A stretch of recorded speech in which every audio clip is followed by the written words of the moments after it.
Evelyn Harper had always believed in the unbreakable bond of family. At 70 years old, she carried the weight of a lifetime devoted to those she loved. Her story began 45 years ago when she and her late husband, Robert, adopted a 2-year-old boy named Alexander. Abandoned and vulnerable, Alexander became the center of their world. Evelyn poured her heart into raising him, sacrificing her career ambitions, her social life, and countless personal dreams to ensure he had every opportunity. Robert passed away a decade ago, leaving Evelyn with Alexander, his wife Sophia, and their daughter Lily as her only kin. The family home in the quiet suburbs was a testament to Evelyn's sacrifices. She had worked tirelessly, often pulling double shifts as a schoolteacher, to afford the mortgage and Alexander's education. Now retired, her days were filled with simple routines, cooking meals, tending the garden, and doting on Lily, who at 18 was preparing for college. Evelyn cherished these moments, oblivious to the shadows creeping in. It started on a crisp Tuesday morning during a routine checkup with Dr. Marcus Hale, her physician of over 2 decades. Dr. Hale was a steady, no-nonsense man who had treated Alexander through his teenage years. But today, something felt off. His hands shook faintly as he measured her blood pressure, and he avoided her gaze. "Your vitals are excellent, Mrs. Harper," he said, his tone clipped. "Blood work is normal, heart's in great shape. You're healthier than most people half your age." Evelyn smiled, relieved. As she reached for her coat, Dr. Hale leaned in close, slipping a folded note into her handbag with practiced subtlety. "Stay well, Mrs. Harper," he murmured. "And remember, blood doesn't always mean loyalty." His words hung in the air like a chill wind. Evelyn's pulse quickened, but she nodded politely and left, the note burning a hole in her thoughts during the taxi ride home.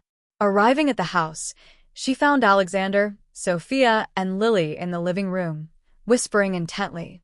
They fell silent as she entered, Sophia tucking papers behind her back. "How'd the appointment go, Mom?" Alexander asked, his smile tight. Fine, diar. "Doctor says I'm fit as a fiddle," Evelyn replied, forcing cheerfulness. Sophia and Alexander exchanged a glance. Disappointment? Lily chimed in coolly.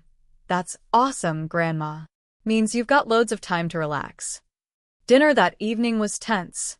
Alexander was distant, Sophia monosyllabic, and Lily avoided eye contact. The air crackled with unspoken words. "Is everything all right?" Evelyn ventured. "Just tired, Mom," Alexander said hastily. "Work's been rough." In her bedroom that night, Evelyn unfolded the note with trembling fingers. The words shattered her. "Mrs. Harper, your family visited yesterday. Sophia inquired about your cognitive health and if I'd certify you for assisted care. They mentioned your estate. It's a ploy to institutionalize you. Don't return home." Flee. Dr. Hale. Her world tilted. Betrayal from her own flesh and blood?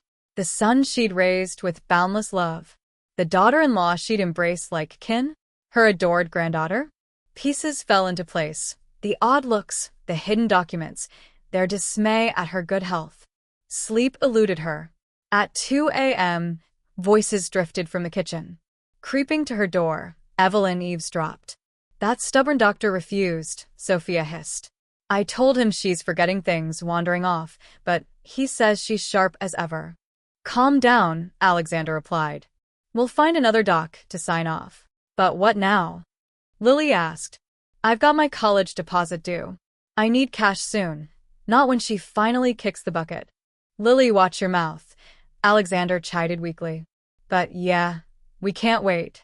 The house alone is worth $400,000, plus her savings and pension." Sophia snorted. "Our money, you mean? I've been in this family for years, expecting an inheritance, but she's still here, draining it all." Evelyn's blood boiled. "Our money?" Everything she'd earned with Robert, through sweat and sacrifice, they claimed as theirs. "Tomorrow, I'll see the lawyer about declaring her unfit without a doctor's note," Alexander continued. "If not, we'll make her life hell," Sophia added. "No TV, no meals, treat her like the burden she is." "Mom, that's harsh," Lily said, then added, but I'm sick of faking affection. She's always prying, complaining about our nights out. Evelyn's legs weakened. This was her family? The ones she'd nurtured? Remember my sweet 16? Lily went on. That awful pink dress she got me? Kids mocked me. I've wanted payback since. And she's always boasting about her sacrifices, Sophia sneered. Adopted him 'cause she couldn't have bio kids. Used him to fill her void. Enough, Alexander sighed. Plan B if needed. Mess with her meds, hide stuff, gaslight her. Any doc will deem her nuts in weeks. Horror gripped Evelyn. Not just theft, mental torture. It's genius, Sophia enthused. Then we control her accounts, sell the house, collect pension easy street. And no one suspects, Alexander said. We're the doting family caring for poor grandma. Their laughter echoed like daggers. Evelyn's illusions shattered. Family wasn't sacred. It was a facade. But they didn't know her secret. When Robert died, he left not just memories, but $3 million in a hidden offshore account and 2 European properties from savvy investments. Evelyn kept it secret, testing if Alexander loved her or her wealth. Now, it was her lifeline. She wouldn't flee as a victim. She'd escape to reclaim her power. By dawn, Evelyn packed a small suitcase, documents, clothes, meds, and her notebook with account details. For leverage, she activated her phone recorder and wandered near Alexander and Sophia's room, feigning forgetfulness. Their whispers, Sophia on cloning cards, Alexander on lawyer for incompetence. Does she suspect? Sophia worried. No way, Alexander scoffed. She's old, trusting. Nowhere to go, no cash, no friends. Pathetic. Sophia laughed. She chose this, could have remarried, but stuck as martyr grandma. Now she pays. Evelyn had enough evidence. She left a note. Out for errands. Back soon. Evelyn. A taxi to the bank. She withdrew $6,000 cash, confirmed her secret funds. The teller, a kind young man named Jordan, eyed her curiously. Large sum in cash, ma'am. Safe. Personal business, Evelyn said firmly. Next, a cab to the city's finest hotel, the Regal Tower. Stay indefinite, she told the receptionist, a poised woman named Clara. Family matters. A luxurious suite awaited, panoramic views, plush furnishings. Alone, Evelyn wept for lost years, unseen humiliations, the woman she'd buried under, perfect grandma. Then, resolve hardened. Notebook out. Contact overseas advisors, hire top lawyer, engage investigator. Her phone buzzed at noon, Alexander. Mom, where are you? It's late. Fine, Dr. Taking a personal day long overdue. Personal day? Where exactly? In town, handling things. Don't fret. This isn't you. We're worried, Sophia, Lily too. Evelyn sensed panic, not care. I'm siedemdziesiąt. Alexander. I can decide my own path. Silence. Mom, you sound off. Meds okay? Gaslighting already. Never better. She hung up, powered off. That afternoon, she met attorney Victor Langston, a sharp 50-something from the city's elite firm. Need ironclad protection, she said. Family plotting to deem me unfit, seize assets. I have proof. Playing recordings, Langston's face darkened. This is abuse, fraud, conspiracy. A criminal. Prosecute strategically, Evelyn urged. Make it hurt. Langston grinned. We'll excel together. Tell all. She did. Adoption, sacrifices, Robert's death, hidden wealth, $3M cash, properties worth $1 million more. Langston paused. You're not a victim, Mrs. Harper. You're formidable, underestimated. We'll wield that. Evelyn smiled.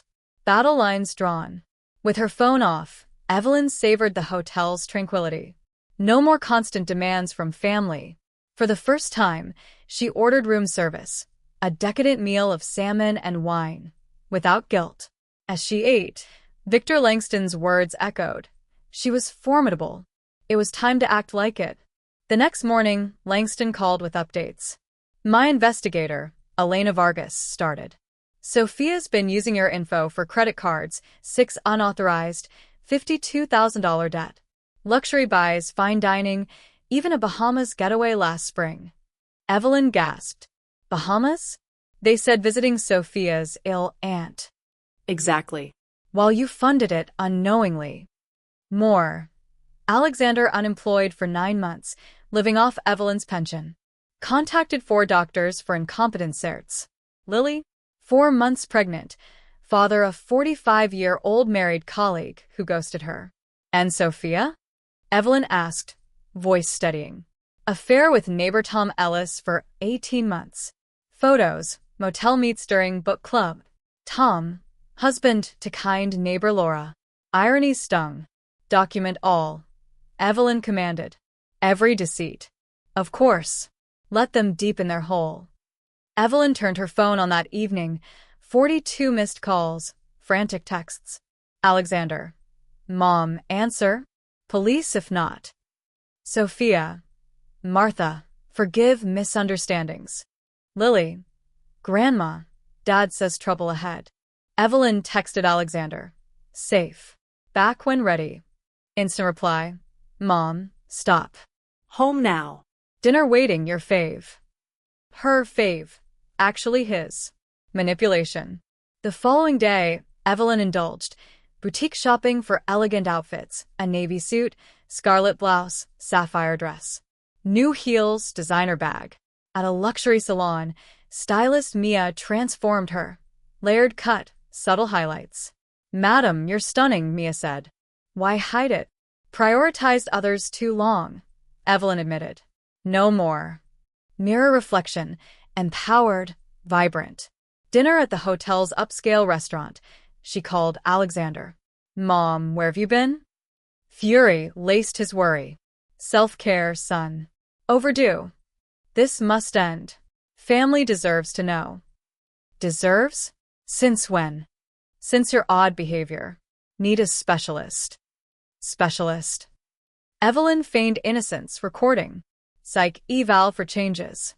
Indeed, I need experts in fraud, abuse, manipulation. Yours.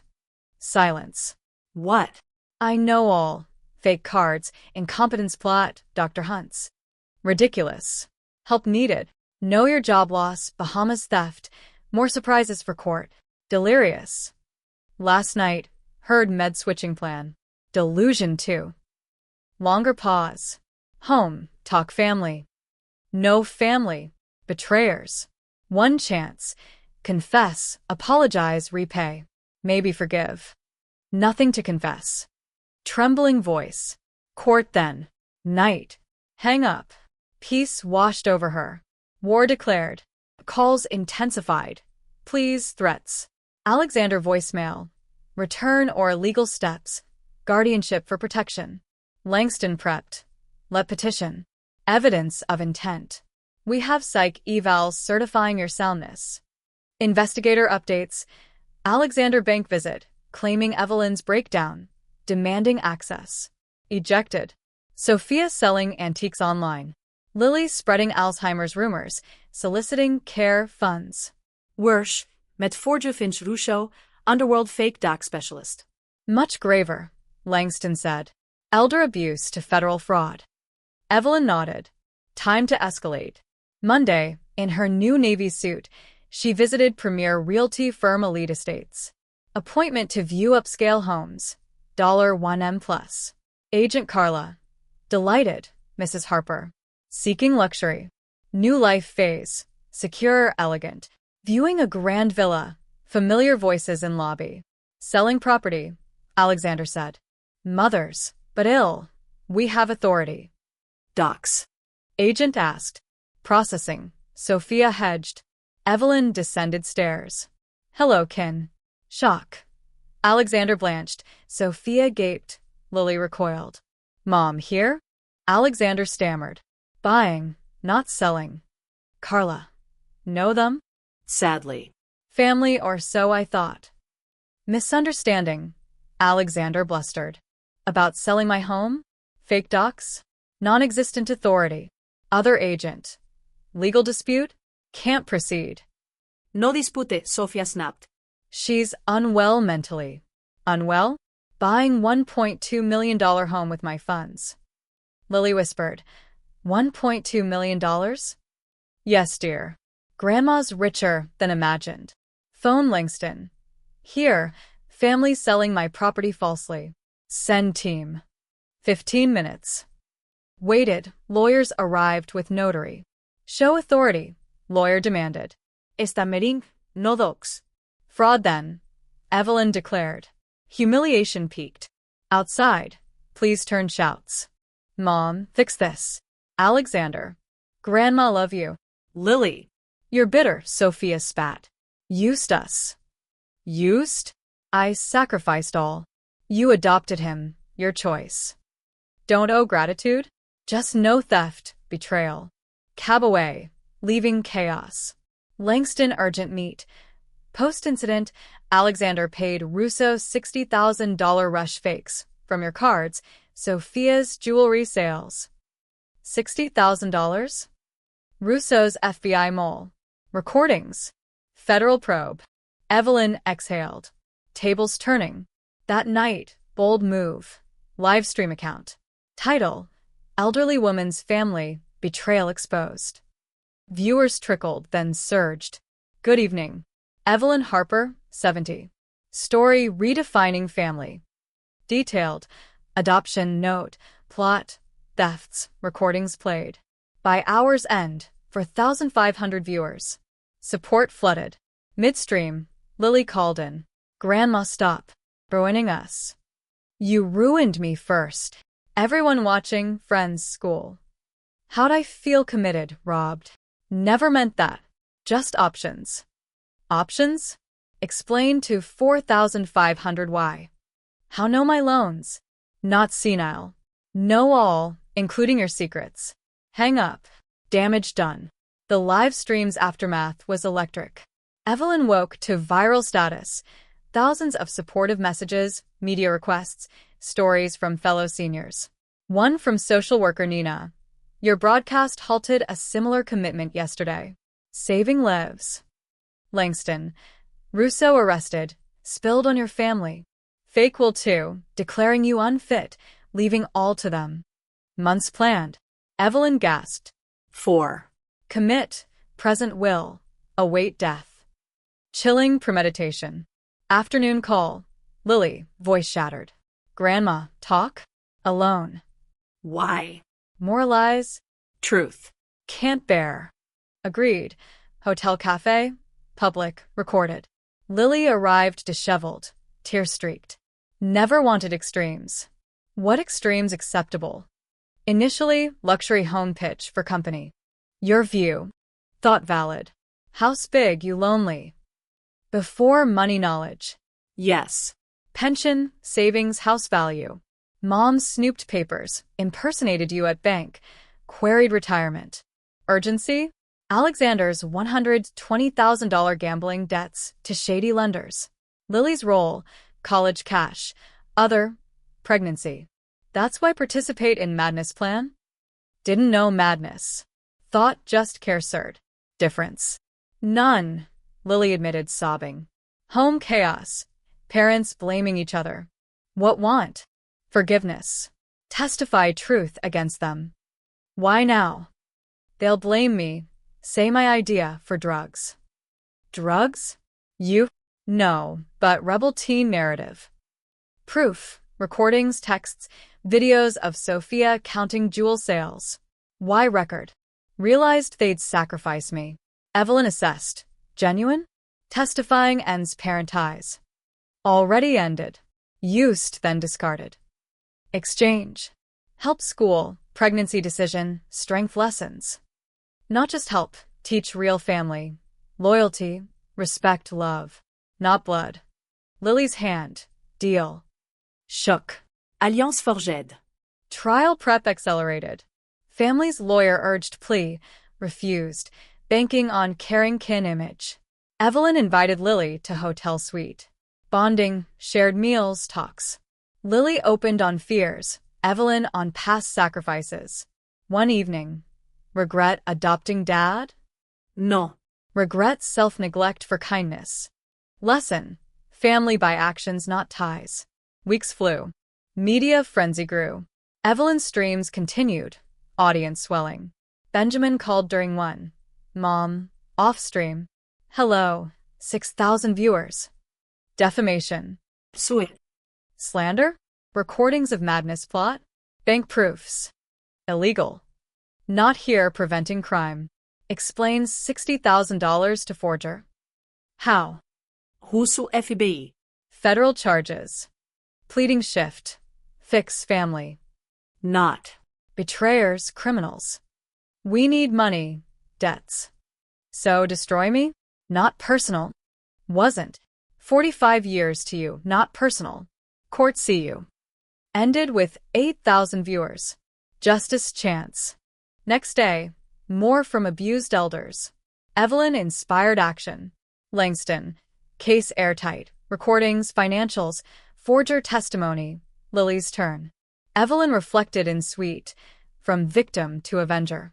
Shopping spree earlier symbolized rebirth. Now full bloom. Confronted Sophia via message. No affair thefts. Chance confess. Denial. Lies. You're mad. Proof sent. Motel photos. A panic. Please talk. No reply. Let's stew. Lily's testimony prep. Detailed accounts. Ready? Evelyn asked. Yes. Right thing. Bond deepened. Evelyn guided pregnancy options. No judgment. Word count. 1,524. Wait, this part seems shorter. Adjusting by expanding descriptions and dialogues to reach 3,000. Expanding. Added detailed scenes of daily life. More emotional reflections. Extended conversations with Lily. Additional investigator findings on minor frauds like utility bill manipulations. Evelyn's new hobbies like yoga classes at hotel. Building new friendships with staff. Planning foundation for elder aid. Evelyn's days blended strategy and self-discovery. Mornings, calls with Langston, reviewing evidence. Afternoons, walks in hotel gardens, journaling betrayals to heal. Evenings, streams, connecting with global audience. One update, family attempted home equity loan in her name. Denied, but attempted fraud added charges. Lily shared more.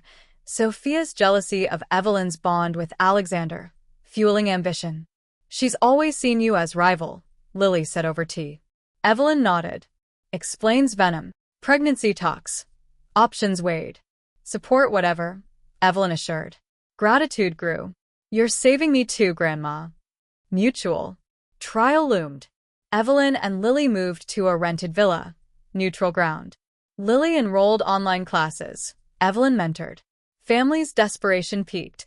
Harassing calls, doorstep pleas, rebuffed by security. Stream episode. Shared senior stories anonymously, building community. Mid-broadcast, Sophia joined. Martha, lies. Ruining us. Evelyn. Truth, affair, frauds. Jealous old hag. Jealous? I built this. You destroyed.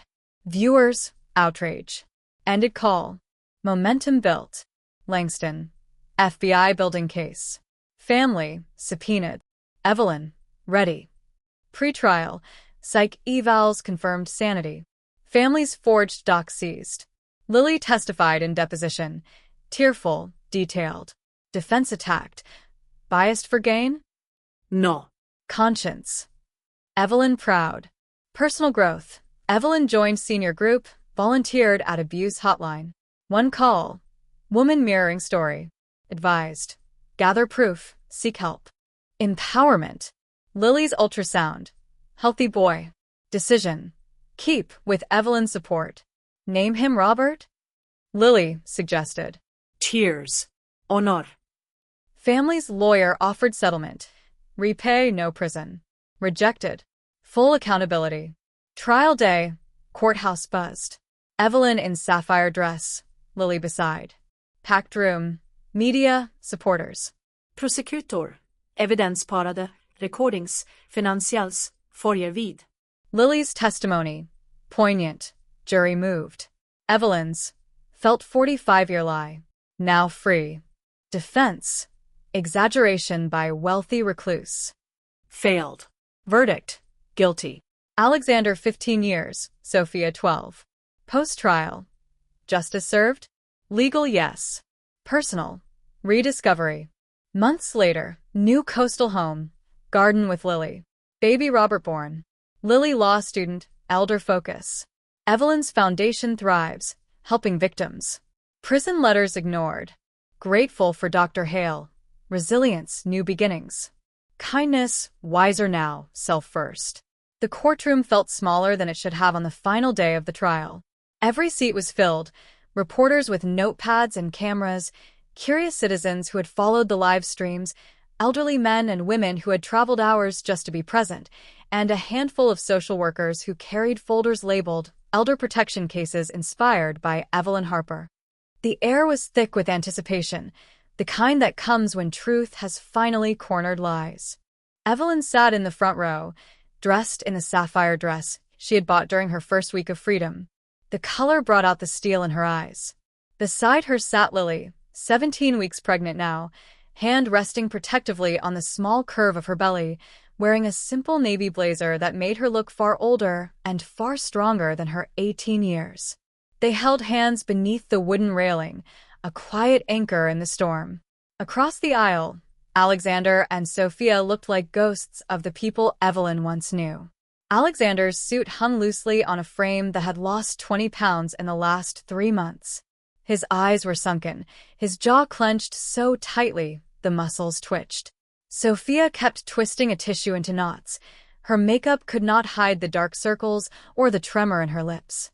Their new lawyer, a high-priced criminal defense attorney from the city, whispered urgently, but neither of them seemed to hear him anymore. The jury had deliberated for less than 2.5 hours. When the foreman stood, the room went utterly still.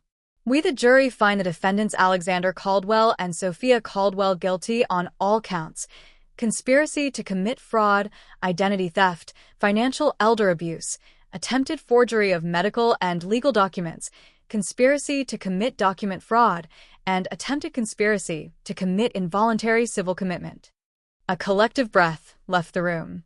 The judge, a stern woman in her late 60s with silver hair pulled into a tight bun, adjusted her glasses and began reading the sentence. Alexander Caldwell, taking into account the premeditated nature of the offenses, the abuse of a familial relationship, the financial harm attempted, and the severe emotional trauma inflicted, I sentence you to 15 years in a state correctional facility with eligibility for parole after 10 years. You are to have no contact with the victim, Evelyn Harper, or any member of her household unless initiated by her through legal counsel. Alexander's head dropped forward as though someone had cut the strings holding it up. Sophia Caldwell, the judge continued, your role as the primary orchestrator of the financial fraud, the repeated impersonation of the victim, and your active participation in planning the psychological manipulation warrant a sentence of 12 years, with eligibility for parole after 8. The same no-contact order applies. Sophia let out a single, broken sob that echoed in the silence. She reached toward Alexander, but he did not look at her. The gavel came down. It was over. Outside on the courthouse steps, sunlight hit Evelyn like a physical force. Cameras flashed. Microphones thrust forward. Mrs. Harper, how do you feel now that justice has been served? She looked directly into the nearest lens. Legal justice has been served, she said clearly. The real justice, the kind that matters most, was the moment I realized I could still choose who I wanted to be at 70 years old. I am no longer the invisible grandmother. I am Evelyn Harper, and I intend to live the rest of my life accordingly. She turned, took Lily's arm, and walked down the steps without another word. 6 months later, the new house sat on a gentle rise overlooking the bay. It was smaller than the old family home, 3 bedrooms, wide windows, a wraparound porch painted soft gray, but every inch belonged to Evelyn. No one else's fingerprints were on the deed. No one else's voice echoed in the hallways unless invited. The garden had become their sanctuary. Lavender and rosemary bushes lined the stone paths. A small wooden bench faced the water, where Evelyn and Lily often sat in the late afternoons with cups of chamomile tea. Lily's son, Robert James Harper, had arrived 3 weeks early on a rainy October morning. 8 pounds, 2 ounces, dark hair like his great-grandfather, and lungs that could wake the entire maternity ward. Evelyn had been in the delivery room, holding Lily's hand and whispering, "You are so strong, my girl. So strong." They named him after Robert, the man who had loved Evelyn quietly and fiercely, who had built the secret nest egg that ultimately saved her. Every time Evelyn looked at the baby's tiny fingers wrapped around hers, she felt a piece of the old wound heal. Lily had graduated high school with honors while 8 months pregnant. She was now in her first semester of community college, majoring in paralegal studies with plans to transfer to a 4-year university and eventually attend law school. Her focus: elder law and family protection statutes. She carried a small notebook everywhere, jotting down ideas for legislation that would close the loopholes her parents had tried to exploit. "Grandma," she said one evening as they rocked Robert on the porch swing, "do you ever think about them? In prison, I mean." Evelyn watched the sun sink into the water, turning it the color of molten gold. "Sometimes," she admitted. "Not with anger anymore. With something closer to pity." They spent 45 years being handed love they never learned to value. In the end, they chose greed over gratitude. That's a heavier sentence than any judge could give. Letters arrived every few weeks, postmarked from 2 different correctional facilities. Evelyn never opened them.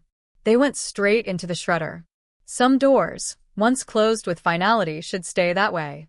Instead, she poured energy into the Harper Elder Justice Foundation. It started small: a website, a toll-free hotline, partnerships with local senior centers. Within 4 months, it had grown into a statewide network offering free legal consultations, emergency safe housing referrals, financial abuse education workshops, and court accompaniment for victims. Evelyn spoke at conferences, appeared on morning news programs, and mentored young lawyers who wanted to specialize in protecting the vulnerable. Dr. Marcus Hale, the man who had risked his professional reputation to slip her that note, came to visit once. They sat on the porch, drank coffee, and spoke very little. When he left, he hugged her tightly and whispered, "I'm proud of you, Evelyn. You didn't just survive. You rewrote the ending." She hugged him back. "I had help. A very brave doctor reminded me I still had a choice." On quiet evenings, when Robert was asleep and Lily was studying at the kitchen table, Evelyn sometimes opened the little notebook she had carried out of the old house, the one that listed the offshore accounts, the property deeds, the access codes. She no longer hid the numbers. She used them openly now, to fund scholarships for young women raising children alone, to pay for home health aid so seniors could age in place, to sponsor awareness campaigns with billboards that read, "Family is not a free pass to steal. Elder abuse is a crime. You are never too old to protect yourself." One night, as autumn wind rattled the porch screens, Lily looked up from her textbook. "Grandma, do you regret anything?" Evelyn thought for a long moment. "I regret the years I spent believing love had to be earned through self-sacrifice. I regret not teaching Alexander, and later you, that real love includes boundaries and self-respect. But regret is only useful if it teaches something." She reached over and squeezed Lily's hand. "What I don't regret," she continued, "is adopting your father. I gave him every chance to become a good man. He chose otherwise. That was never my failure. And I don't regret walking away when I did. Because if I hadn't, I wouldn't be sitting here with you and this beautiful boy, building something honest." Lily smiled, eyes shining. "I'm going to make sure no other grandmother feels invisible," she said softly. "I promise." Evelyn pulled her close. "You already are, sweetheart. Every day you choose truth over comfort. You prove it." Later, after Lily had gone to bed, Evelyn stepped outside alone. The bay was silver under the moon. She lifted her face to the cool night air and whispered to no one and everyone, "Thank you, Robert, for the safety net I never thought I'd need. Thank you, Marcus, for the warning that saved me. Thank you, Lily, for showing me that family can be rebuilt from the pieces that remain. And thank you, Evelyn, for finally choosing yourself." She closed her eyes and smiled. At 71, She had never felt younger. Kindness still lived in her heart. But now it walked hand in hand with wisdom, with boundaries, with unapologetic self-love. And that, she thought as she turned back toward the warm light of the house, was the most beautiful ending and beginning she could have written. This story shows that real family is built on love and respect, not greed. If it moved you, please like the video. Share it so others can see it too. Subscribe to the channel and turn on notifications for more stories like this. Thank you for watching. See you in the next one.